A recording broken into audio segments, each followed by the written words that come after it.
many modern cargo ships, yet built by one family under divine instruction. Noah listened without argument. He believed God, even though no rain had ever fallen on the earth before. In those days, mist rose from... Hi, friends! Welcome to Bible for Kids! Yay! I'm so happy you're here!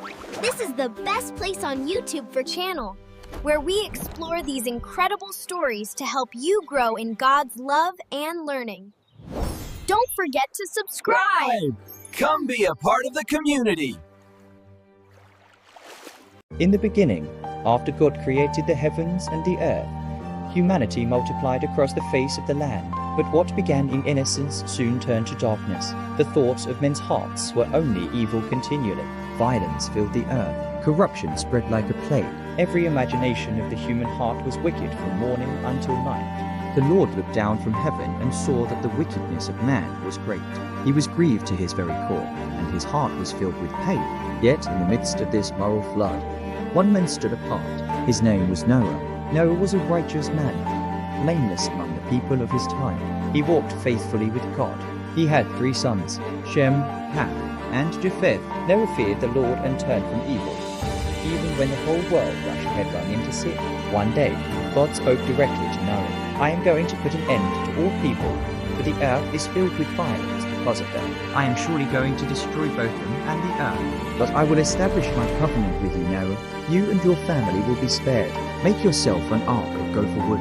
Make rooms in it and coat it with pitch inside and out. This is how you are to build it. 300 cubits long, 50 cubits wide, and 30 cubits high. Make a roof for it, finishing the ark to within 1 cubit of the top. Put a door on the side and make lower, middle, and upper decks. The dimensions were enormous, approximately 450 feet long, 75 feet wide, and 45 feet high. A vessel larger than many modern cargo ships, yet built by one family under divine instruction. Noah listened without argument. He believed God, even though no rain had ever fallen on the earth before. In those days, mist rose from the ground to water the plants.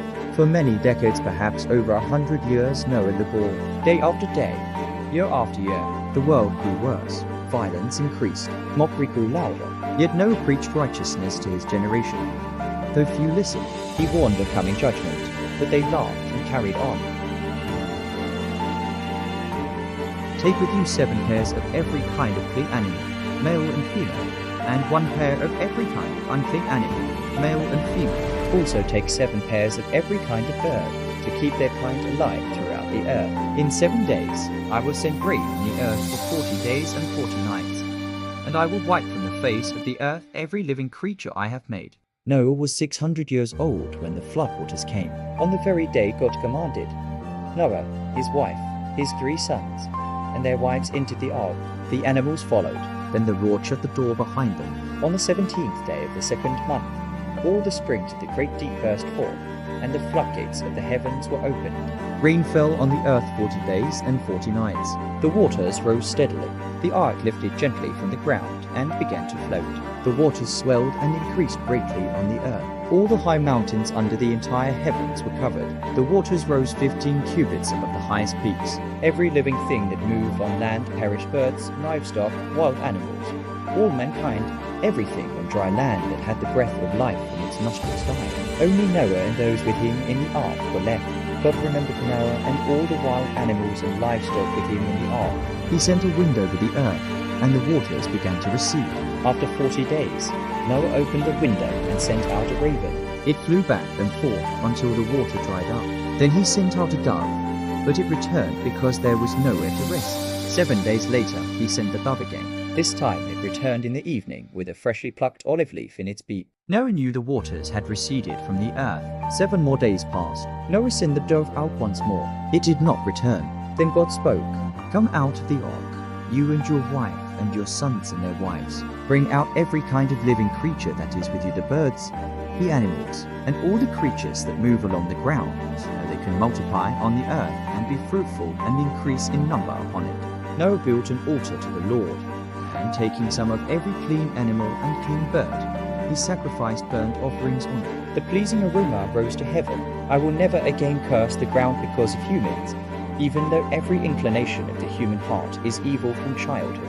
Nor will I ever again destroy all living creatures as I have done. as long as the earth endures, seedtime and harvest, cold and heat, summer and winter.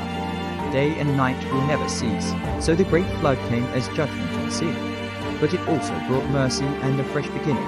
Through one man's obedience, life was preserved. The rainbow stands forever as God's promise, no more global destruction by water. It reminds every generation that God is just, yet compassionate, holy, yet faithful to his word. In the story of Noah, we see that even in humanity's darkest hour, God remembers, God rescues, and God renews.